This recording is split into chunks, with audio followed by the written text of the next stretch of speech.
En ce temps-là, Jésus appela ses 12 disciples et leur donna le pouvoir d'expulser les esprits impurs et de guérir toute maladie et toute infirmité. Voici les noms des 12 apôtres. Le premier, Simon nommé Pierre, André son frère, Jacques fils de Zébédée et Jean son frère, Philippe et Barthélemy, Thomas et Matthieu le publicain, Jacques fils d'Alphée et Thaddée, Simon le Zélote et Judas l'Iscariote, celui-là même qui le livra. Ces 12, Jésus les envoya en mission avec les instructions suivantes. Ne prenez pas le chemin qui mène vers les nations païennes et n'entrez dans aucune ville des Samaritains.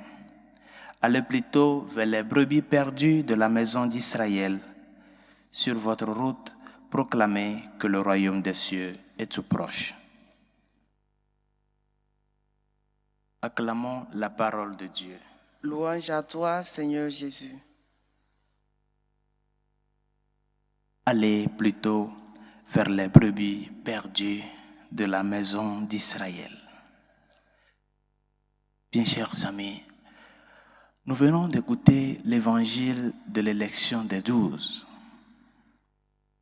Ce petit groupe qui va constituer le noyau fondamental de la nouvelle Église, l'Église du Christ. Et nous voyons que ces 12 que le Seigneur a choisis, il les a choisis et les a envoyés avec une instruction. C'est-à-dire que ces choisis-là vont agir selon les indications du Christ. Ils ne sont pas envoyés pour faire ce qu'ils veulent, mais pour faire la volonté de celui qui les a envoyés. L'Église n'est pas au sein du monde pour faire ce qui lui plaît, ou bien pour se conformer au monde, mais pour annoncer le Christ au monde. Peu importe ce qui se passe, notre première mission, c'est d'être le levain pour la pâte. Nous ne sommes pas appelés à nous transformer en pâte. C'est nous qui devons continuer d'être des levains.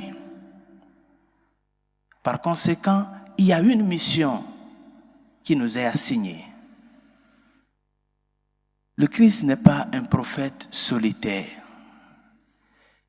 Il nous l'a démontré bel et bien dans l'Évangile. Depuis le début, il a convoqué des collaborateurs qui vont travailler avec lui. Parce que comme nous l'avons écouté hier, la moisson est abondante, bien chers amis. Elle est abondante, la moisson du Père. Elle est vaste, le champ. Et c'est pour cela qu'il a associé des collaborateurs avec lui. Et depuis là, partout où il n'ira plus seul. Il serait toujours accompagné de ses disciples et plus précisément de ses apôtres. Même au moment où il doit se retirer, il se retire toujours avec un petit groupe. Parce que ce sont eux qui doivent être témoins de la réalité du Christ comme vrai Dieu, vrai homme, pour pouvoir l'annoncer. Chers amis, tous comme chrétiens, nous sommes associés à l'unique mission du Christ dans le baptême. On n'est pas chrétien pour soi.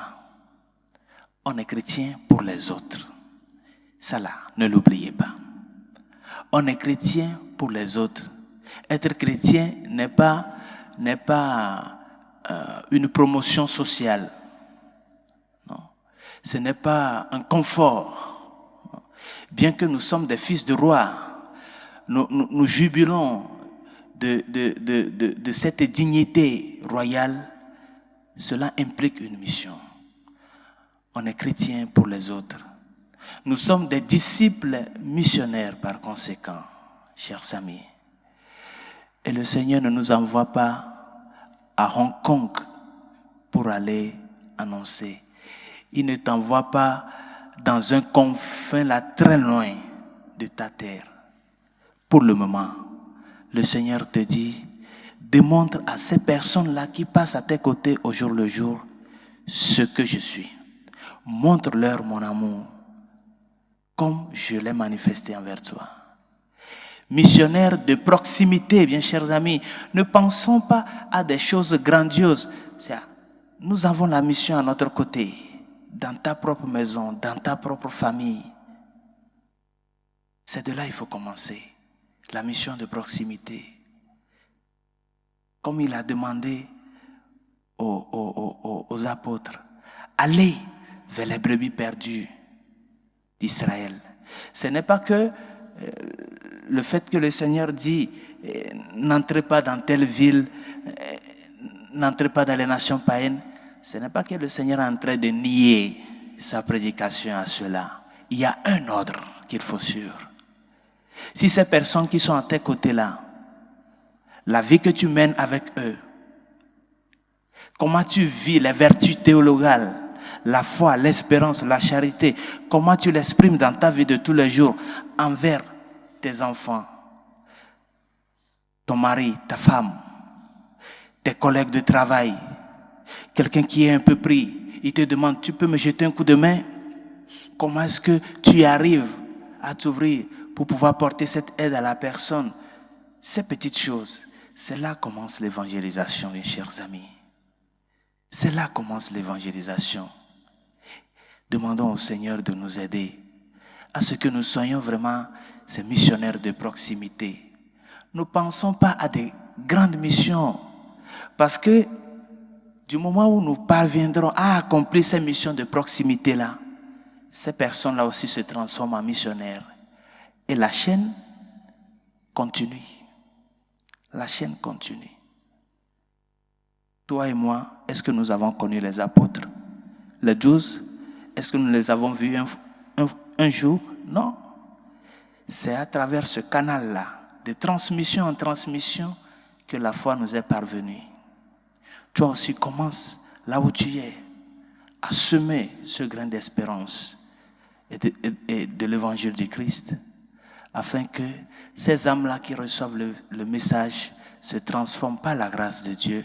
Lui qui connaît le cœur se transforme aussi dans ces missionnaires pour l'évangile. Demandons au Seigneur de nous aider et que sa grâce au jour le jour nous soutienne dans cette mission et dans notre vie d'identité de chrétien. Que sa grâce nous y aide.